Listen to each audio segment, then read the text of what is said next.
Okay, you're going to hear where I just messed up earlier. Trust me, I know I'm not going to be able to recreate this. I had a conversation with myself, and it was based on some music that was playing. Hold on, man. So that's why I had to stop because the music went long enough. Because the music was just playing, and I was thinking about, I was trying to write a song, and I was like, man, this kind of feeling right here, that comes from, that's a young love, at least in my situation, it was when me and my girl, kind of first got together, not really new, well, it was still new, but we were in love, being in love is nothing else matters, and being young, you don't have quite as many responsibilities as you do when you get older, you're able to just kind of focus on that love, and you don't live together. So any problems that you have,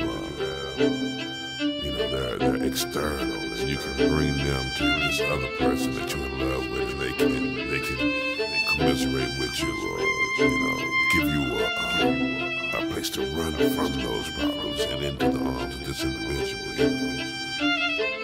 But then when you get older, or you begin to cohabitate and live together, all of a sudden, your problems are automatically their problems, and now you have these problems together, and now you don't have that necessarily that person I can run to that's away from this and look back at that like the bad guy or the monster it is, because now we're in it together, and I can no longer paint it as my mama tripping or my daddy tripping.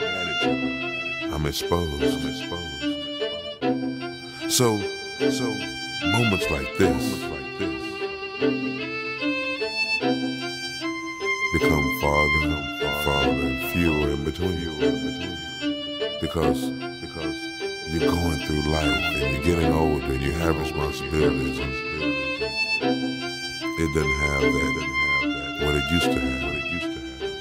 But all is not lost, because there are still moments of this.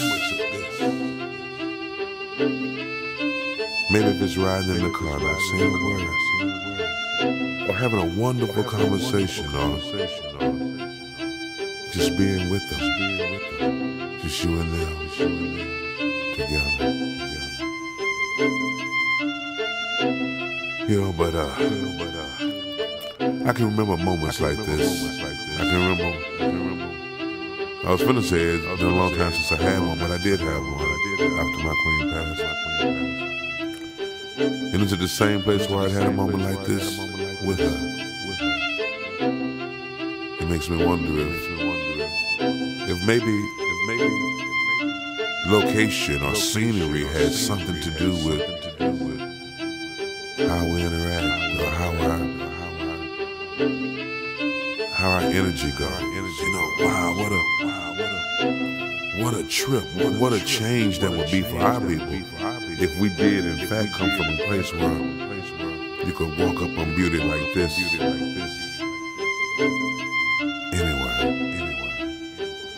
if there's not a time of war, or if you're not in an area that is frequented by predators, you can step out from behind some trees and into a clearing, and it's